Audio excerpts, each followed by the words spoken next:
Hello friend, आपका बहुत बहुत स्वागत है हमारे चैनल मैथ क्लासेस में। आज हम लोग पेपर सॉल्व करेंगे जो सेकेंड शिफ्ट में मैथ का क्वेश्चन है। ठीक है, हम सी लिए हैं लेकिन हम एक एक का आंसर बताते चलेंगे और आप जो लगा कर लाए होइएगा टिक तो आप सही करते चला जाइएगा। ठीक है, ठीक है, ये सेकेंड पाली का है और मैथ का क्वेश्चन है। ठीक है, देखिए फर्स्ट क्वेश्चन कर रहा है कि निम्नलिखित में कौन द्विघात समीकरण, द्विघात समीकरण मतलब जिस पर स्क्वायर हो क्यों नहीं हो। तो हम आंसर मार के लाए हैं, आप भी आंसर देख लाए क्योंकि बनाएंगे तो बहुत टाइम लग जाएगा। शॉर्ट कट में हम आपको बताते चले। देखिए तो जो एक है इसका आंसर बी होगा। ठीक है, दो का भी बी होगा क्योंकि इसमें क्या दिया है अल्फा और इसका शून्यक दिया है। अल्फा प्लस बीटा बराबर 5 दिया है और अल्फा इंटू बीटा बराबर -3 दिया है। ठीक है, तो दोनों दिया है तो इसका formula x square minus alpha plus beta into x plus alpha into beta में रख दीजिएगा आप, तो इसका मान निकल जाएगा। तो इसका मान यही आएगा। ठीक है, दो का बी होगा। ठीक है, देखिए तीन में आते हैं तो तीन का यहाँ पे होगा -4। ठीक है, तीन का बी नंबर होगा। चार में आइए तो द्विघात बहुपद का शून्य का योग 4 है और गुणनफल 3 है। मतलब अल्फा इंटू बीटा इसमें भी दिया है 4 और एक अल्फा प्लस बीटा 4 दिया और अल्फा इंटू बीटा 3 दिया है। तो फिर उसका वही x square minus alpha into beta, इसका मान इसमें पुट करेंगे तो 4x हो जाएगा। ठीक है, और इससे गुना करेंगे, अल्फा और बीटा का मान दिया है। ठीक है, तो इसका आंसर हो जाएगा बी वाला। ठीक है, फिर अब देखिए पांचवा नंबर में आंसर होगा डी। इसको बनाएंगे, कह रहा है कि यदि बहुपद एक्स स्क्वायर प्लस एक्स बटा 4 है प्लस 1/4 के शून्य ए अल्फा एवं बी हो तो 4 अल्फा प्लस बीटा का मान बतावे। ठीक है, तो इसको इस जगह पुट करके इसके आगे शून्य निकाल लिए होगा आप लोग और इसको यहाँ पे पुट कीजिए तो इसका आंसर आएगा -1। ठीक है, क्वेश्चन नंबर सेम है कि कह रहा है कि यह है एक समीकरण दिया है एक्स प्लस 2y-7 है। इसका आंसर हमारा एक्स बराबर 1 और वाई बराबर 3 आएगा। इसका सी आएगा। ठीक है, देखिए सातवां में आप देखिएगा तो सातवां में इसका आएगा -2। ठीक है, क्वेश्चन नंबर 8 में क्या करना है कि 6 से 25 के अभाज्य गुणनखंड का 50 का घात बनाना। तो अगर इसका हम 6 से 25 का एलसीएम लेंगे तो कितना आएगा, 5 से देंगे तो 5 5, इससे 12 के 2 फिर 50 25, फिर 5 से देंगे तो 2 25। देखिए 5 के पावर कितना है, कितने बार 5 आ रहा है, 4 बार, 1 2 3 4, तो 5 के पावर 4, इसका आंसर होगा 4। ठीक है, घात मतलब पावर होता है। देखिए अब इसमें क्या है कि द्विघात बहुपद में इतना इतना दिया है, उसका शून्य 3 है तो इसके बराबर मान कर आप बना सकते हैं। तो इसका मान आएगा के का मान 42 आएगा। ठीक है, देखिए 10 नंबर में हल करना है तो आप इसको विलोपन से या किसी से इसको हल करना है A1 A2 पर। तो इसको हल करेंगे तो A1 3/6 हो जाएगा, इसका करेंगे तो -7/14 और इसका हो जाएगा 15 -32। ठीक है, देखिए तो इसके बराबर ही है लेकिन किसी के बराबर कोई नहीं, तो इसका कोई हल नहीं होगा, तो इसका बी हो जाएगा। ठीक है, देखिए 11 का 4x सेंटीमीटर हो जाएगा। 11 का कह रहा है कि 1 सेंटीमीटर त्रिभुज के गोले को पिघलाकर 1 सेंटीमीटर त्रिज्या वाली शंकु के रूप में ढाला जाता है। तो इसकी ऊंचाई क्या होगी, तो इसकी ऊंचाई हो जाएगी 4x। ठीक है, देखिए एक घन का पृष्ठीय क्षेत्रफल 150 सेंटीमीटर, तो इसका किनारा क्या होगा। मतलब अगर इसका आपको यदि पता होगा तो डायरेक्ट इसका आप निकाल सकते हैं। ठीक है, तो इसका पृष्ठीय क्षेत्रफल 6 गुने भुजा होता है, भुजा स्क्वायर यहाँ कर देंगे, भुजा स्क्वायर बराबर में 150 हो जाएगा। तो इसको इस साइड भेज दीजिए और इससे कटा दीजिए तो इसका आंसर निकल जाएगा। ठीक है, देखिए अब तो इसका आंसर 5 आएगा, सी होगा। ठीक है, जो नीचे दे रहा है कि दो वृत्तीय बेलन जिसकी आयतन समान है तो उसकी ऊंचाई का अनुपात 1:2 दिया है, इसकी त्रिज्या क्या होगी तो √2:1 होगी। ठीक है, आशा है कि आप लोग इसको मिलाते हुए चलिए और आप क्वेश्चन खोज के भी इसको मिला सकते हैं। देखिए कह रहा है कि यदि किसी अर्धगोला के संपूर्ण पृष्ठ क्षेत्रफल 462 सेंटीमीटर है तो उसकी त्रिज्या क्या होगी। देखिए तो जो अर्धगोला का संपूर्ण पृष्ठ क्षेत्रफल होता है उसको लिखिए, इसके बराबर में मान के आप इसका आंसर होगा 7, बी नंबर। ठीक है, देखिए 15 में कह रहा है कि पार्श्व पृष्ठ क्षेत्रफल मतलब इसका वक्र पृष्ठ क्षेत्रफल निकालना था। तो अगर 15 6 और 5 सेंटीमीटर है तो इसका अगर घनाभ का वक्र पृष्ठ क्षेत्रफल निकालिएगा तो आंसर आएगा 210 सेंटीमीटर स्क्वायर। ठीक है, 16 का कीजिएगा कि घनाभ के तीनों संकल्प फलनों का क्षेत्रफल इतना इतना दिया था, घनाभ का आयतन क्या होगा, एक्स वाई और जेड होगा, ए नंबर होगा। ठीक है, 17 का है कि 6 8 9 और x और 13 का मान है 10 है। देखिए तो 10 यहाँ लिख देंगे और इसके बराबर में जितना दिया है सबको जोड़ के और जो 5 है 5 से भाग दे देंगे तो इसका आंसर आएगा 14। ठीक है, बी नंबर होगा। देखिए इसमें करा कि माद है तो देखिए तो सबसे आगे इसको बढ़ते क्रम या घटते क्रम में सजा लेंगे और इसको लाइन से लिखेंगे तो इसका मान आएगा 16 बीच वाला। इसका आंसर हो जाएगा सी। देखिए इसमें ए और बी का समांतर माध्य क्या होता है तो ए प्लस बी बटा में 2 होता है। बी नंबर हो जाएगा। ये 20 नंबर में कह रहा है कि बहुलक क्या होगा तो जो सबसे अधिक बार आएगा वही बहुलक। तो इसमें कौन सबसे अधिक बार आया है 2 आया है तो बहुलक 2 हो जाएगा। देखिए 3 नंबर का है कि समांतर श्रेणी में 2 6 8 10 है तो इसका प्रथम 6 पदों का योग क्या होगा। देखिए तो अगर योग तो इसमें एस एन का फॉर्मूला लगाएंगे तो इसका योग 72 आएगा। इसका योग आप बनाइएगा तो 72 आएगा। C number answer. देखिए 22 नंबर में कि समांतर श्रेणी का इसमें भी माद है तो 6 13 20 और 216 है तो इसका माध्य पद कितना होगा तो 111 होगा। B number. ठीक है, 3 नंबर में मैंने 6 व 4 का चतुर्थांश क्यों देखे तो चतुर्थांश देखे तो पहले का प्लस प्लस में होता है और एक माइनस प्लस होता है। देखिए तो ये तो यहाँ पे एक माइनस और प्लस में तो इसका द्वितीय पद हो जाएगा। ठीक है, देखिए तीसरा में कह रहा है कि x से दूरी तो x यहाँ से दूरी कितना हो जाएगा y का मान बताएंगे तो -15 हो जाएगा। मतलब जो दूरी होता है प्लस में होता है तो इसका आंसर हो जाएगा 15। C number. इसमें आप आइएगा तो इसका हो जाएगा इसके बीच की दूरी तो एगो फार्मूला होता है x2 माइनस x1 का whole square plus y2 minus y1 का होल स्क्वायर कर दीजिएगा तो ये निकल जाएगा। तो हम निकाले हैं तो इसका मान आया 4√2। ये नंबर आया 25 का। ठीक है, 26 का आप मिलाइएगा तो 2 -2 और -2 में मिलने वाली रेखाखंड के मध्य बिंदु के निर्देशांक कितना होगा तो 0 0 होगा। इसका आंसर होगा बी। ठीक है, इसका आप देखिए तो इसमें कर रहा है भुज भुज मतलब x का मान तो इसमें x का मान कितना है -5 है तो इसका आंसर हो जाएगा सी। देखिए 28 में इसका आंसर हम डायरेक्ट अगर आगे से ही बना के रखें और डायरेक्ट आपको बताते चले जैसे आपका समय का बचत होगा और अगला एग्जाम में भी आपको समय मिल सकता है पढ़ने के लिए। ठीक है, देखिए तो इसका जो आंसर होगा वो होगा ए 5 और 4 हो जाएगा। देखिए इसमें कि यदि बिंदु इतना और इतना हो तो संरेखीय कितना होगा तो 2x बराबर y हो जाएगा 29 का। देखिए 30 में कि बिंदु 7 और 3 और -7 और 3 दोनों अवस्थितीय है तो इसका होगा एक अक्ष के दोनों ओर होगा। डी नंबर होगा। देखिए एक पतंग पृथ्वी से 20 मीटर की ऊंचाई पर है तो डोरी से 45 डिग्री का कोण बना। देखिए डोरी वाला फॉर्मूला होता है जो नीचे से हो जाएगा यहाँ से 45 डिग्री का कोण बना रहा है तो इसका आप मान निकालिएगा तो 20√2 हो जाएगा। ये नंबर हो जाएगा। देखिए अब 32 में क्या करें कि ये cos theta plus B sine theta बराबर 8 है तो A sine theta minus B cos theta है बराबर 4 है तो A square plus B square का मान कितना होगा तो 80 हो जाएगा। 33 नंबर में इसका मान रखना है 180 डिग्री बटा में 4 से घटाइएगा तो होगा 45 तो साइन 45 है प्लस cos 45 का मान रख दीजिए कट छट कर आपका 2 आएगा तो 33 का मान 2 हो जाएगा। ठीक है, देखिए 34 नंबर में कह रहा है कि cos 1/2 है जो 90 डिग्री से छोटा है साइन इसका -1 तो इसका मान -1/4 हो जाएगा। सी हो जाएगा। आप 35 नंबर कह रहा है कि आर त्रिज्या वाले गोले का आयतन क्या होता है। देखिए तो आर त्रिज्या वाले गोले का आयतन 4/3 पाई आर के क्यूब होता है। इसमें सी नंबर हो जाएगा।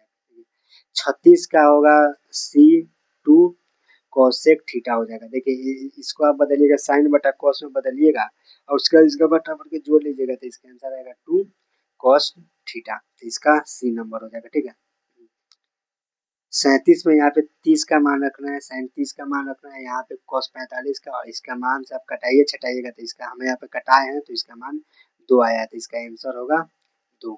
ठीक है, देखिए कह रहा है कि यदि किसी घन का एक विकर्ण की लंबाई 5√3 सेंटीमीटर इसका पृष्ठीय क्षेत्र। देखिए तो हम सबसे आगे यहाँ से इसका भुजा निकाल लेंगे। भुजा निकालने के बाद इसका यहाँ से घनी पृष्ठीय क्षेत्रफल निकाल देंगे तो आएगा 150 सेंटीमीटर स्क्वायर और इसका सी नंबर हो जाएगा। देखिए ऐसा ही 39 का देखेंगे कह रहा है कि अर्धगोले के कुल पृष्ठीय क्षेत्रफल का अनुपात क्या होगा तो 4/3 होता है 4:3। ठीक है, देखिए कह रहा है कि दो बेलनाकार त्रिज्या का अनुपात 3 और 7 है तो ऊंचाई इसका 7:12 हो तो इसकी वक्र क्षेत्रफल क्या होगी तो इसको हम निकाले तो 1/4 आया है 1:4। ठीक है, देखिए यदि कह रहा है कि ये बराबर 60 और बी बराबर 30 हो तो इसका मान इसमें पुट कीजिएगा तो इसका मान आएगा √3/2। बी नंबर 41 का मान। देखिए फिर जो 42 का मान है तो इसको इस साइड भेजिएगा और इसका हल कीजिएगा तो 42 का मान आएगा √3/2। देखिए 43 को ठीक इसी प्रकार हल कीजिएगा कि सेक स्क्वायर ए इंटू 1 प्लस साइन ए इंटू 1 माइनस साइन ए बराबर के होता है। के का मान क्या होगा तो -1 आएगा। देखिए 44 का आप लोग देखिएगा tan theta plus cot theta बराबर 4 होता है। Tan square plus cot square का मान क्या होगा तो इसको आप हल कीजिएगा तो इसका मान आएगा सी नंबर 14। ठीक है देखिए 45 में करेंगे साइन 2x बराबर sine 60 into cos 30 plus cos square 60 का x का मान क्या होगा तो 45 आएगा। ठीक है देखिए 46 में कि ए और बी दो न्यून कोण इस प्रकार है तो इसका ए और बी का मान क्या होगा तो 90 डिग्री होगा। ठीक है देखिए 3 में हमें मान पुट करके और डायरेक्ट निकाल देना था।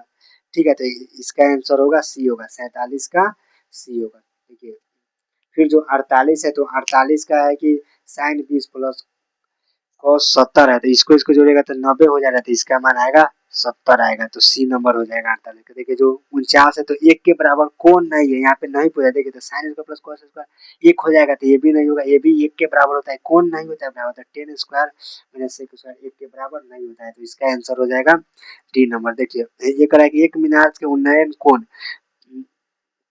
25 मीटर है दूरी पर है तो 60 डिग्री का कोण बनाती है तो इसकी मीनार की ऊंचाई तो 25 √3 मीटर हो जाएगा सी नंबर हो जाएगा।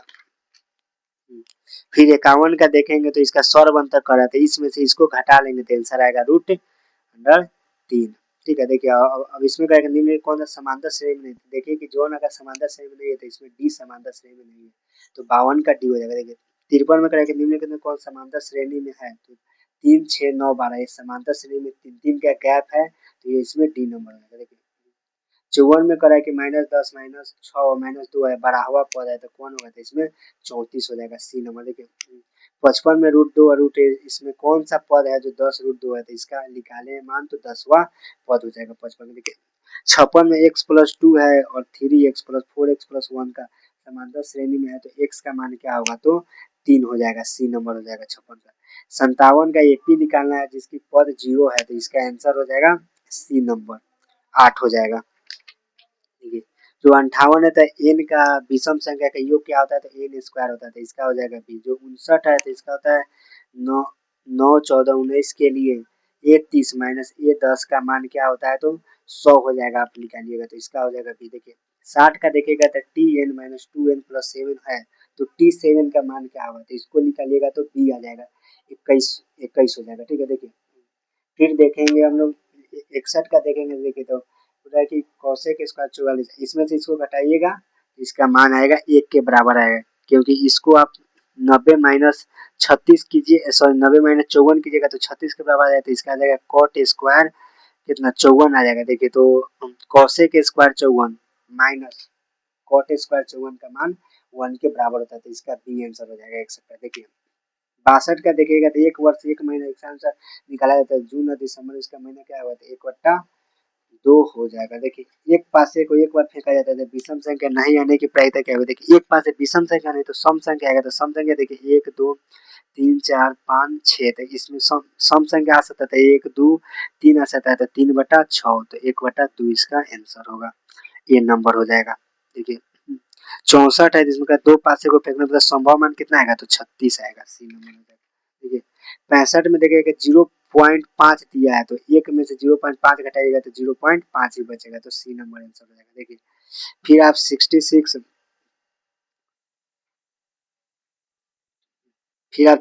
में देखिएगा कि इसकी बराबरता जितनी माध्य और बहुलक दिया है तो इसका माध्यिका क्या होगा तो 24 होगा क्योंकि इसका एक फॉर्मूला होता है 3 गुने माध्यिका बराबर बहुलक प्लस 2 गुने माध्य।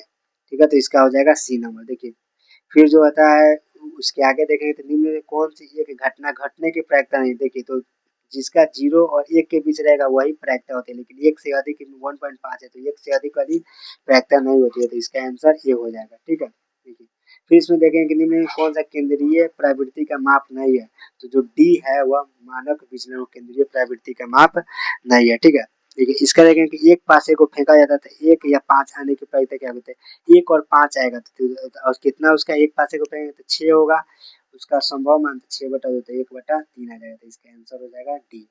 सॉरी बी होगा। ठीक है, देखिए 70 नंबर में करा कि एक थैला इसमें 7 लाल है, 8 हरा है और 5 सफेद गेंद है, तो इच्छानुसार निकाला जाता है। तो ना लाल आएगा और ना सफेद आएगा, तो ना लाल आएगा ना सफेद आएगा, तो क्या आएगा, हरा आएगा। तो 8 बटा कितना हो जाएगा, जोड़िएगा तो हो जाएगा 15 20, तो इससे भाग दे दीजिएगा तो इसका आंसर आएगा 2/5, ए नंबर हो जाएगा।